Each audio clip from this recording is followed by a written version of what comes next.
Salam alaikum. Je vous partagerai avec vous, je souhaite partager un truc. Bon, je pose la question à ChatGPT, est-ce que tu connais, bon, j'ai fait une erreur ici, hein, donc pas de problème. Est-ce que tu connais la référence NG125 LMA?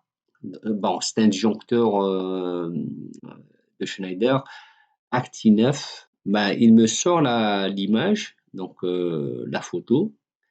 C'est ce disjoncteur-là. Donc, c'est un disjoncteur. Euh, il est à mi-chemin entre un disjoncteur boîtier moulé et un disjoncteur modulaire. Mais dans la documentation, vous allez trouver que c'est un disjoncteur miniature, hein, parce qu'il s'installe sur l'array oméga. D'accord. Bon, qu'est-ce qui me sort?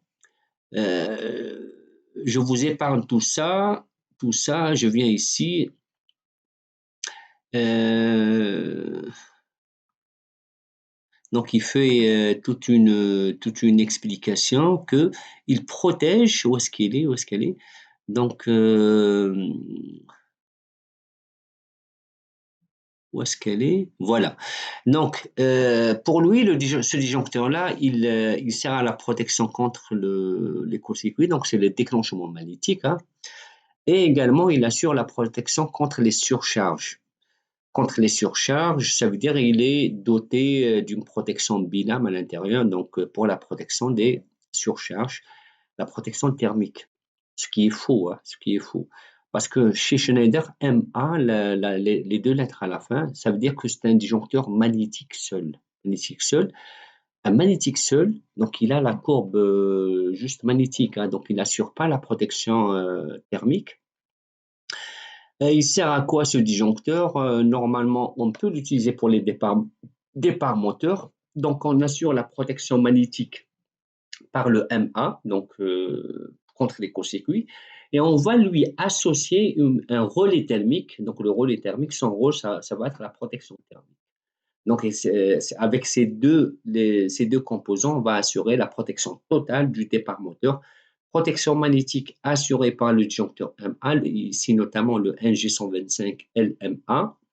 La protection thermique, elle est assurée par le relais parce qu'on peut régler la plage de protection thermique.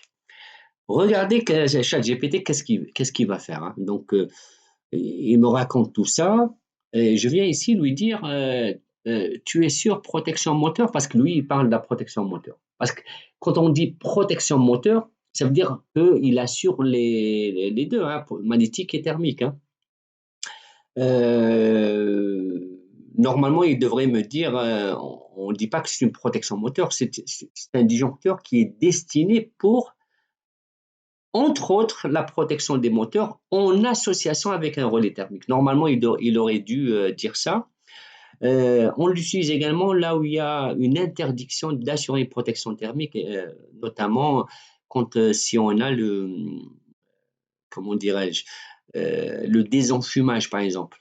Pour le désenfumage, vous savez, pour la protection incendie, il est interdit d'assurer la protection thermique euh, des moteurs, des ventilos. Où est-ce qu'on peut l'utiliser également? Également, on peut l'utiliser en schéma IT. Vous savez, le transfo d'isolement. Le transfo d'isolement en schéma IT, la norme, la 15211, la NFC 15211.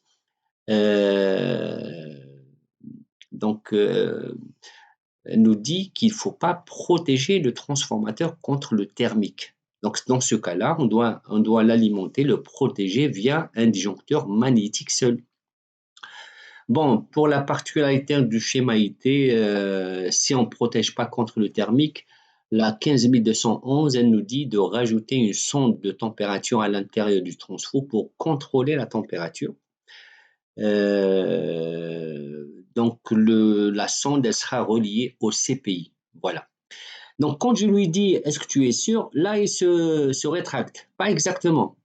N'est pas un disjoncteur moteur au sens classique, ceci et cela. Et à la fin, il va me dire, cela signifie qu'il protège uniquement contre les courts-circuits, pas les surcharges longues. Donc, moi, à travers cette vidéo, c'est pour vous dire, mes amis, il faut faire attention. ChatGPT ou bien les IA d'une manière générale ne sont pas des spécialistes, hein, donc parfois ils vous donnent des informations erronées, d'accord? Autre chose, moi, qu'est-ce qui m'a fait, pourquoi je m'intéresse à ce disjoncteur-là? Parce que j'ai eu une question d'un de mes apprenants. Donc lui, il a suivi le comportement de n'importe quel ingénieur, hein. Donc, quand on pose une question par rapport à un disjoncteur, c'est tout à fait normal, ou bien que n'importe quel produit, qu'on va y aller sur le site, et sur le site, on va normalement trouver l'information nécessaire. Lui, il est parti sur le site de Schneider Electric, où est-ce qu'il est? Voilà.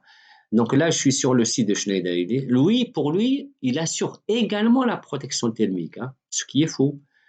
Donc là, ils nous disent que Acti9 NG125MA, disjoncteur moteur, pas de problème. Là, déclencheur magnétique. Mag, ça veut dire magnétique, hein. Si on redescend un petit peu pour lire les caractéristiques, là, qu'est-ce qu'on va retrouver? Une description. Dans la description, on va trouver ça, les surcharges de courant. Donc, ce disjoncteur en miniature protège le circuit contre les courts-circuits et les surcharges de courant. En réalité, à mon avis, à moins qu'il y a des gens de chez Schneider qui vont me dire que j'ai tort, pas de problème, hein, on est là pour apprendre, hein. Mais à mon avis, c'est une faute de frappe. Ici, ils n'auraient pas dû rajouter la protection contre la surcharge. Parce que si on descend un petit peu, en lisant les types de déclencheurs magnétiques, il n'y a pas de magnétothermique. Normalement, il y a type de courbe. Où est-ce qu'elle est? Type de courbe MA. Normalement, je devrais la trouver. Où est-ce qu'elle est?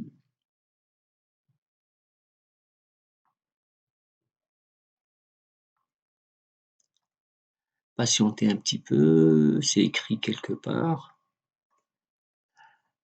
En tout cas, le type de courbe MA, c'est un type de courbe magnétique seul. Il n'y a pas de thermique, hein, donc il faut faire attention. Bon, sur la partie Schneider, c'est juste, il faut faire attention. Il faut, parfois, ça peut arriver, on est des êtres humains, ça peut arriver que un fabricant, voilà, courbe de déclenchement MA, d'accord? Technologie magnétique MA, ça veut dire qu'il n'y a pas de protection thermique. Donc, ça peut arriver que dans la documentation de fournisseur lui-même, vous allez trouver, ce n'est pas des erreurs, hein. Moi, je ne pense pas que le Schneider, c'est leur produit, hein. Ils ne vont pas faire une erreur pareille, mais sauf, je considère que c'est une faute de frappe. Donc, il faut faire attention. Faire attention faut faire attention aux IA. Donc, elles ne sont pas fiables quand il s'agit des installations électriques, la protection, la distribution et tout ça. Elles ne sont pas fiables. S'il le faut, il faut poser la question à plusieurs IA à la fois, d'accord? Comme ça, on va faire un recoupement bien pour trouver la bonne information. Voilà, c'était juste pour vous partager ça. Je vous dis, Inch'Allah, à très bientôt pour une nouvelle vidéo. Salam alaikum.